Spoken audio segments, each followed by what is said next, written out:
Welcome back to the Word in Our Hearts. We're continuing on with Joshua, starting with chapter 21, and we should be able to get all the way to the end. Towns for the Levites. Now the family heads of the Levites approached Eleazar the priest, Joshua son of Nun, and the heads of the other tribal families of Israel at Shiloh in Canaan, and said to them, "The Lord commanded through Moses that you give us towns to live in with pasture lands for our livestock, so as the Lord had commanded the Israelites. So as the Lord had commanded, the Israelites gave the Levites the following towns and pasture lands out of their own inheritance. The first lot came out for the Kohathites clan by clan. The Levites, who were descendants of Aaron the priest, were allotted 13 towns from the tribes of Judah, Simeon, and Benjamin. The rest of Kohath's descendants were allotted 10 towns from the clans of the tribes of Ephraim, Dan, and half of Manasseh. The descendants of Gershon were allotted 13 towns from the clans of the tribes of Issachar, Asher, and Naphtali, and the half-tribe of Manasseh in Bashan. The descendants of Merari, clan by clan, received 12 towns from the tribes of Reuben, Gad, and Zebulun. So the Israelites allotted the Levites these towns and their pasture lands, as the Lord had commanded through Moses. From the tribes of Judah and Simeon, they allotted the following towns by name. These towns were assigned to the descendants of Aaron, who were from the Kohathite clans of the Levites, because the first lot fell to them. They gave them Kiriath Arba, that is Hebron, with its surrounding pasture land in the hill country of Judah. Arba was the forefather of Anak, but the fields and villages around the city they had given to Caleb, son of Jephunneh, as his possession. So to the descendants of Aaron the priest they gave Hebron, a city of refuge for one accused of murder, Libnah, Jatir, Eshtemoa, Holon, Debir, Ain, Judah, and Beth Shemesh, together with their pasture lands, 9 towns from these 2 tribes. And from the tribe of Benjamin they gave them Gibeon, Geba, Anathoth, and Almon, together with their pasture lands, 4 towns. All the towns for the priests, the descendants of Aaron, were 13 together with their pasture lands. The rest of the Kohathite clans of the Levites were allotted towns from the tribe of Ephraim. In the hill country of Ephraim they were given Shechem, a city of refuge for one accused of murder, and Gezer, Kibzaim, and Beth Horon, together with their pasture lands, 4 towns. Also from the tribe of Dan they received Eltekeh, Gibbethon, Aijalon, and Gath-Rimmon, together with their pasture lands, 4 towns. From the half-tribe of Manasseh they received Tanach and Gath-Rimmon, together with their pasture lands, 2 towns. And all these 10 towns and their pasture lands were given to the rest of the Kohathite clans. The Levite clans of the Gershonites were given from the half-tribe of Manasseh, Golan in Bashan, a city of refuge for one accused of murder, and Beeshtara, together with their pasture lands, 2 towns. From the tribe of Issachar, Kishion, Daberath, Jarmuth, and En-Ganim, together with their pasture lands, 4 towns.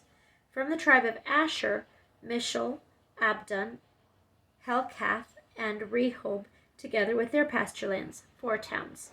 From the tribe of Naphtali, Kadesh in Galilee, a city of refuge for one accused of murder, Hamath Dor and Kartan, together with their pasture lands, 3 towns. All the towns of the Gershonite clans were 13 together with their pasture lands. The Merarite clans, the rest of the Levites, were given from the tribe of Zebulun, Jokneam, Karta, Dimnah, and Nahalal, together with their pasture lands, 4 towns. From the tribe of Reuben, Bezer, Jahaz, Kedemoth, and Nephath, together with their pasture lands, 4 towns. From the tribe of Gad, Ramoth in Gilead, a city of refuge for one accused of murder, Mahanaim, Heshbon, and Jazer, together with their pasture lands, 4 towns in all. All the towns allotted to the Merarite clans, who were the rest of the Levites, were 12. The towns of the Levites in the territory held by the Israelites were 48 in all, together with their pasture lands. Each of these towns had pasture lands surrounding it. This was true for all these towns. So the Lord gave Israel all the land he had sworn to give to their forefathers, and they took possession of it and settled there. The Lord gave them rest on every side, just as he had sworn to their forefathers. Not one of their enemies withstood them. The Lord handed all their enemies over to them. Not one of all the Lord's good promises to the house of Israel failed. Every one was fulfilled. Chapter 22. Eastern tribes return home. Then Joshua summoned the Reubenites, the Gadites, and the half-tribe of Manasseh, and said to them, "You have done all that Moses, the servant of the Lord, commanded, and you have obeyed me in everything I commanded. For a long time now, to this very day, you have not deserted your brothers, but have carried out the mission the Lord your God gave you. Now that the Lord your God has given your brothers rest as he promised, return to your homes in the land that Moses, the servant of the Lord, gave you on the other side of the Jordan. But be very careful to keep the commandment and the law that Moses, the servant of the Lord, gave you, to love the Lord your God, to walk in all his ways, to obey his commands, to hold fast to him, and to serve him with all your heart and all your soul." Then Joshua blessed them and sent them away, and they went to their homes. To the half-tribe of Manasseh Moses had given the land in Bashan, and to the other half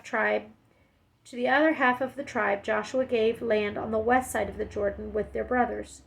When Joshua sent them home, he blessed them, saying, "Return to your homes with your great wealth, with large herds of livestock, with silver, gold, bronze, and iron, and a great quantity of clothing, and divide with your brothers the plunder from your enemies." So the Reubenites, the Gadites, and the half-tribe of Manasseh left the Israelites at Shiloh in Canaan to return to Gilead, their own land, which they had acquired in accordance with the command of the Lord through Moses. When they came to Gilaloth, near the Jordan, in the land of Canaan, the Reubenites, the Gadites, and the half-tribe of Manasseh built an imposing altar there by the Jordan.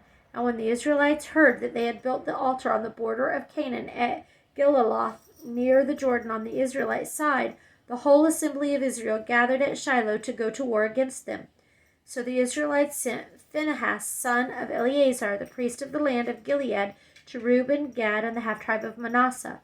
With him they sent 10 of the chief men, one for each of the tribes of Israel, each the head of a family division among the Israelite clans. When they went to Gilead, to Reuben, Gad, and the half-tribe of Manasseh, they said to them, "The whole assembly of the Lord says, 'How could you break faith with the God of Israel like this? How could you turn away from the Lord and build yourselves an altar in rebellion against him now? Was not the son of Peor enough for us? Up to this very day we have not cleansed ourselves from that sin, even though a plague fell on the community of the Lord. And you are now turning away from the Lord? If you rebel against the Lord today, tomorrow he will be angry with the whole community of Israel. If the land you possess is defiled, come over to the Lord's land where the Lord's tabernacle stands, and share the land with us. But do not rebel against the Lord or against us by building an altar for yourselves other than the altar of the Lord our God."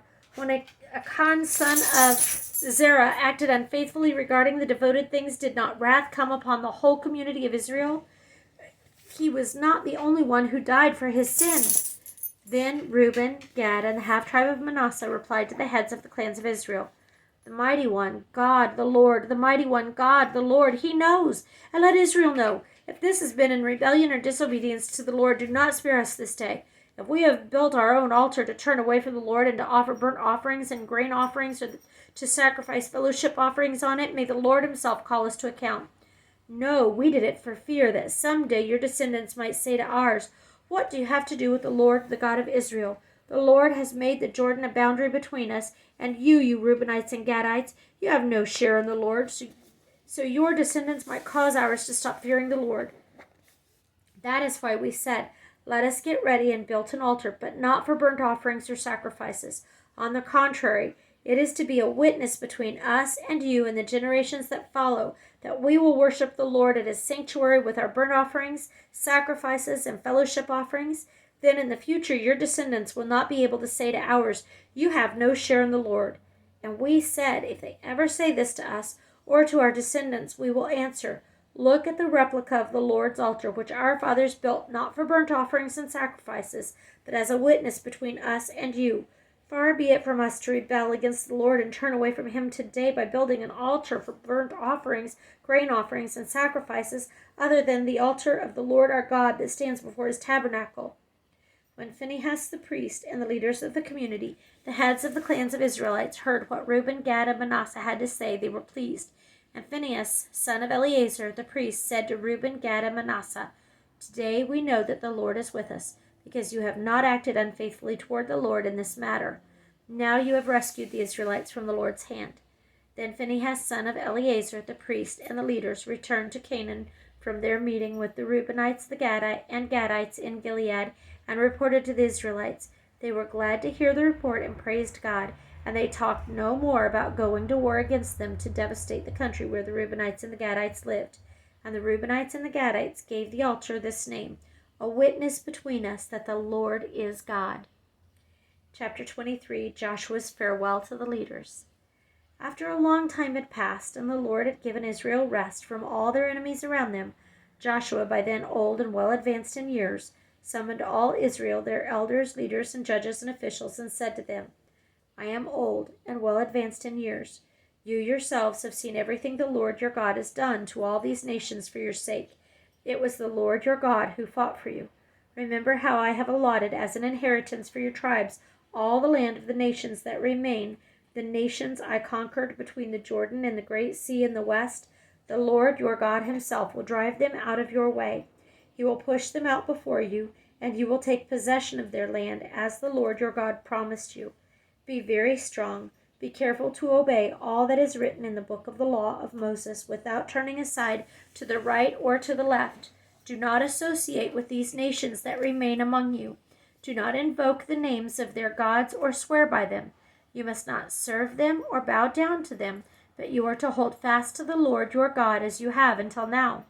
The Lord has driven out before you great and powerful nations. To this day no one has been able to withstand you. One of you routs 1,000 because the Lord your God fights for you, just as he promised. So be very careful to love the Lord your God.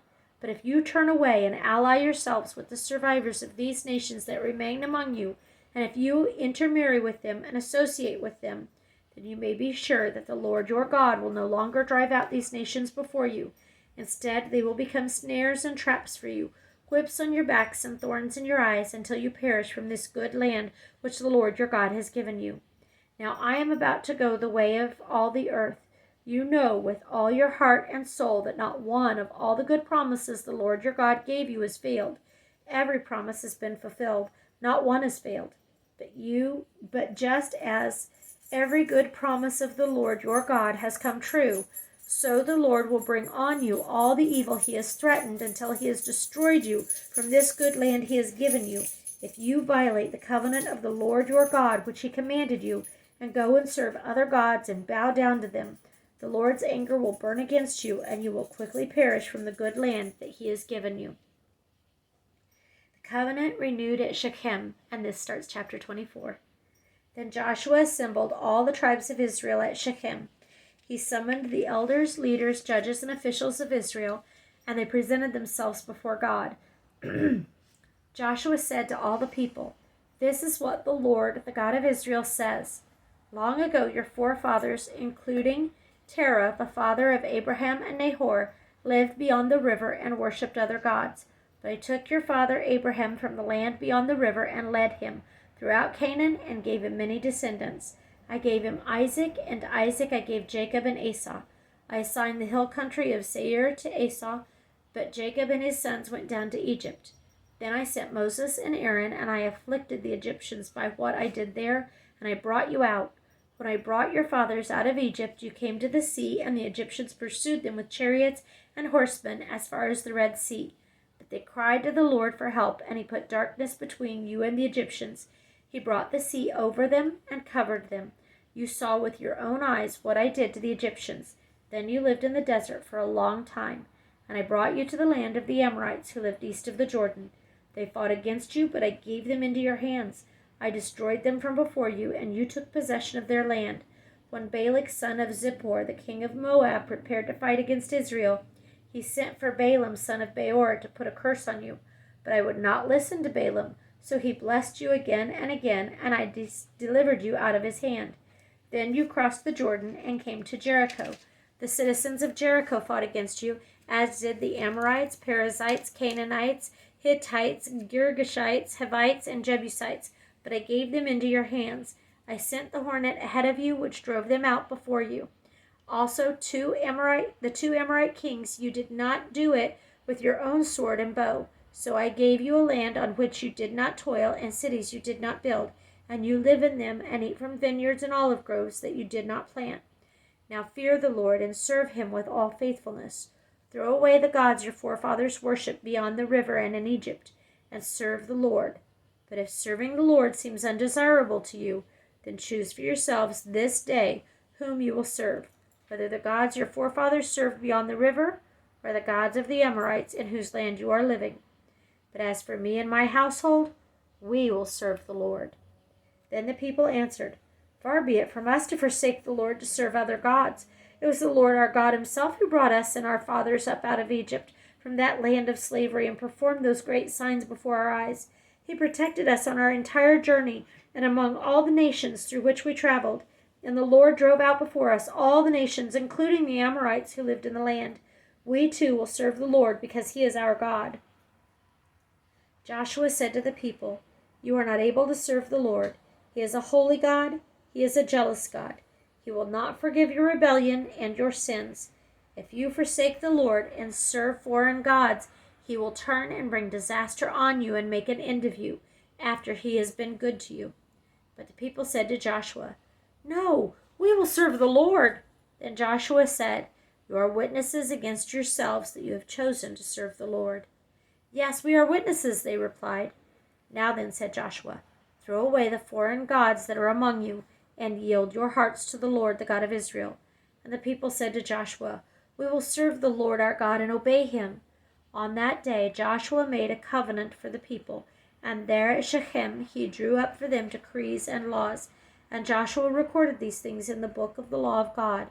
And he took a large stone and set it up there under the oak near the holy place of the Lord. "See," he said to all the people, "this stone will be a witness against us. It has heard all the words the Lord has said to us. It will be a witness against you if you are untrue to your God." Buried in the promised land. Then Joshua sent the people away, each to his own inheritance. After these things, Joshua son of Nun, the servant of the Lord, died at the age of 110, and they buried him in the land of his inheritance at Timnath Serah in the hill country of Ephraim, north of Mount Gash. Israel served the Lord throughout the lifetime of Joshua and the elders who outlived him and who had experienced everything the Lord had done for Israel. And Joseph's bones, which the Israelites had brought up from Egypt, were buried at Shechem in the tract of land that Jacob bought for 100 pieces of silver from the sons of Hamor, the father of Shechem. This became the inheritance of Joseph's descendants. And Eleazar, son of Aaron, died and was buried at Gibeah, which had been allotted to his son Phinehas in the hill country of Ephraim. Thank you for listening.